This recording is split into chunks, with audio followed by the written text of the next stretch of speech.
and ice. Gusto yung hot? Sa Tupperware.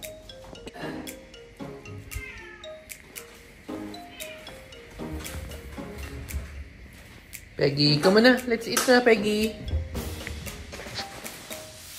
Ate?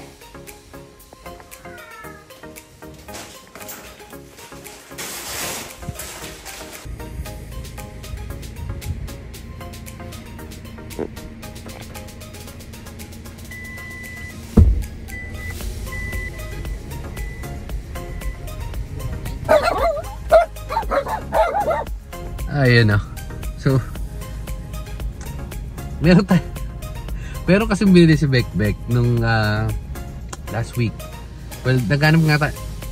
Prior to this, di ba meron nga tayong video na bibili tayong water dispenser, which is, eto na yun. So, bumili siya ng water dispenser. Yung water dispenser, ano lang, ice and cold lang. So, pinapalit natin yun ngayon, hot and cold, tapos bumili na siya ng yan, extra ice maker para doon sa kape-kape niya. In short, well, ayun nga, pinunta na natin. Sa Shopee to, Shopee binili, pero ito, ayun, parang reseller yata or sila or authorized distributor. Pero anyway, so mamaya na lang natin yan i-unbox kasi mag-grocery pa tayo. Pero all goods naman ang, ay ano, 50 yung mga pegs. Ito parang tambakan sila ng ano, no, mga gamit-gamit. Ayun, no, check nyo, ayun, no. So, hindi ko alam po saan, anong shop bumili si Bekbek, pero yan, dito yung sa mga ate. Ano, 50 na nakapagpares pa kagabi. Ha? May na. Magkano tong ano, ice maker? Ano yan? Basta 2,990 yung dinagdag ko. So, ba't plus 290? 2,990? Oo. Ba't ano ba yun? Hot and cold lang. Okay. Ay, hindi pala. Iniisip ko kasi 15,000. Ang original price kasi nun, yung ice and cold, parang 15,000. Parang, so, Ano, yung ice maker with, cold, ano siya, 13, magkano yan? o basta, Yung binayaran ko, 13 plus. binayaran ko yun, no? Binayaran ko. Tapos, ayaw nga nung isa dyan, ayaw nang walang hot. O ba, syempre, paano tayo mag-hot choco? So anyway, parang lumalabas more or less 15,000, pero mamaya na natin bubuksan. Samahan nyo muna kami, mag-grocery na rin tayo. Muna tayo ng homes. Let's go! So nasa na daw kami, dito na kami guys, Batangas. Batangas Street. Ang galing, kita yung live mo. Panis. Go kuya, kaya mo yan. Lapit ni kuya, naka ano pa yan, one hand driving eh. Turn right on 145 President Sergio Osmeña Highway South. Sa EDSA. Ano pala yun? Shortcut pala yun. Dito yung ano eh, may, anong pangalan nun?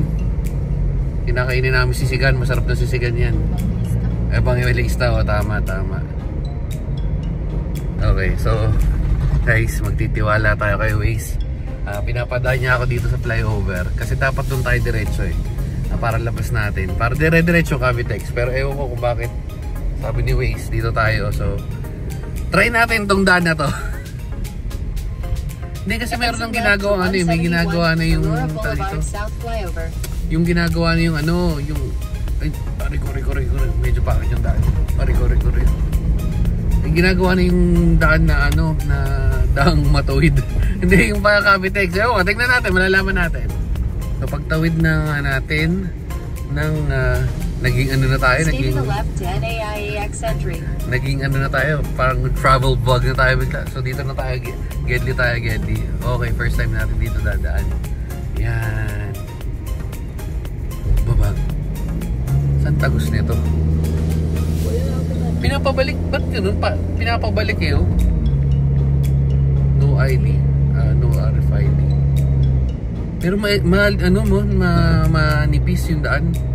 Tapos parang di pa tapos eh, may mga ano pa, tagas pa ng ano eh.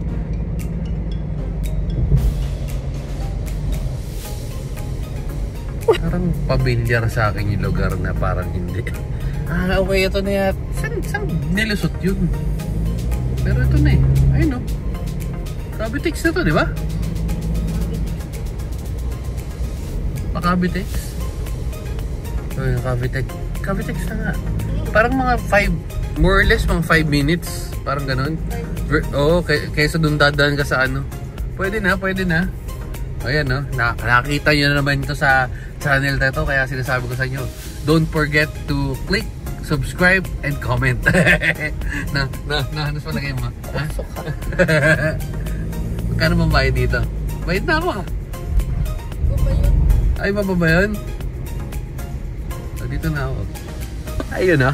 So, dito na tayo sa All Homes. Anong masasabi ni 50? Gugrocery lang muna tayo. Pero, although pinopromote, hindi nang pinopromote. Wala naman ang affiliation sa ano. Baka sabihin, wala ano. Dati kasi dito tayo lagi nabili kasi una pwede sila Peggy, pwede sila Manon. Pero kasi, nung nag-grocery kami doon sa ibang stores, parang laki ng difference. Hindi daw, anong bibili natin? O paano gagawin? Walang joke. Tatabaran na ako bumabalik nun. O sige, yung konti na lang daw bibilin dahil may mga gamit tayo. Pero yun nga, sinasabi ko. Kasi dito talaga tayo bumibili before. Pero kasi napansin ko, parang yung biscuit nila Peggy, parang nasa roughly nasa 50-60 dun sa ibang stores. Parang dito umabot ang 100-110. Medyo mataas yung presyo eh. Kahit tapos yung dagdag mo pa yung mga treats nila, bukod dun yung mga pagkain, medyo mas mahal siya. Pero ang maganda nga sa kanya, may exclusivity ka na, hindi siya exclusive na, gets nyo na yun.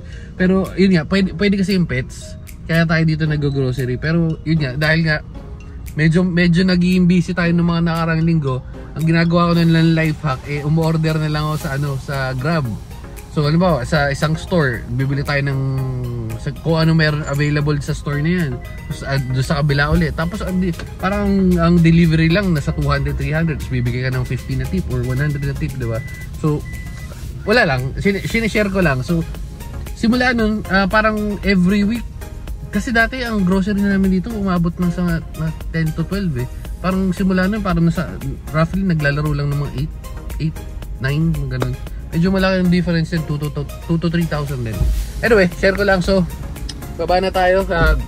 Konti nga lang grocery natin. Tapos, yun lang, bibilin lang ulit ako sa online kasi ang dami na. Hindi kasha. Si 50, alam mo na ni 50 to. Anong gagawin? Alam na ba to? Ha? Anong gagawin? Sino una? Come on. Yeah. Wait lang. Wait lang.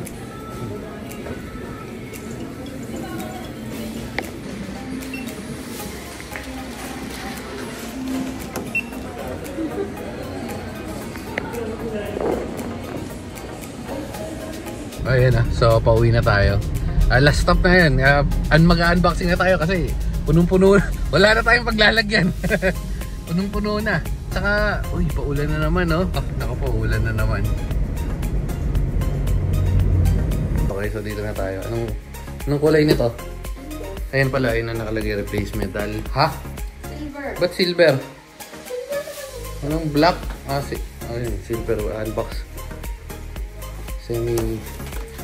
Semi-unboxing natin yan. So, mga di pa nakakita guys ng water dispenser. Ito, first time nyo na makakita. Hindi lang pala yan. So, papakita ko ng pictures.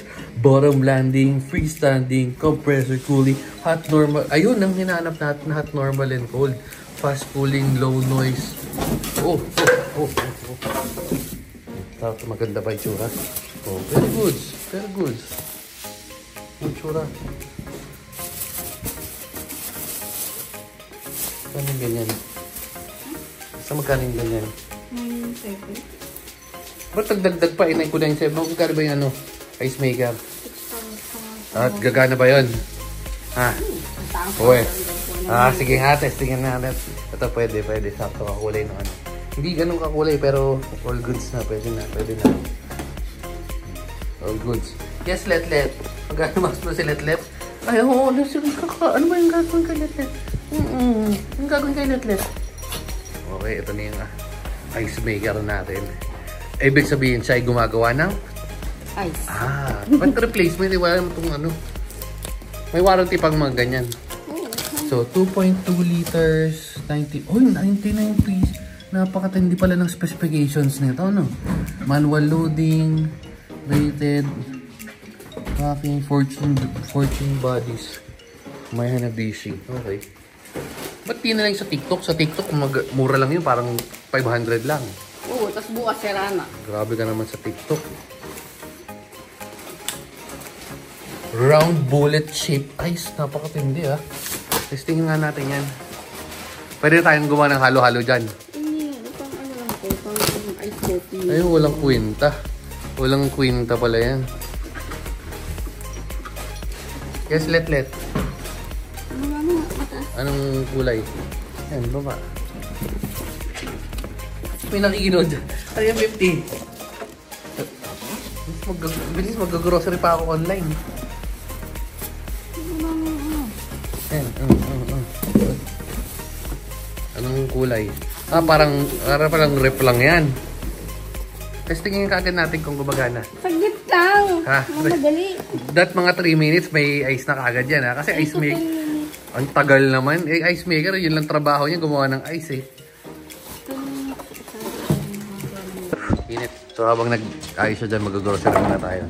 Pero feeling ko dito na natin tatapusin kasi medyo mahaba na itong video na to. So, balitaan ko na lang kayo kung gumagana itong ice maker natin. Ha? Bye-bye na guys. And, Ano? Nagana? Ha? Wala, ayaw. Sira.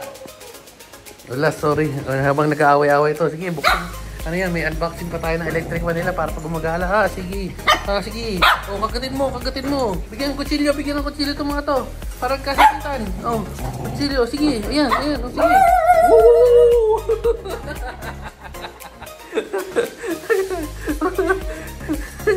Bona. Ano yan? Ha? Ang ganda ng electric pa nila mga pegs, ha?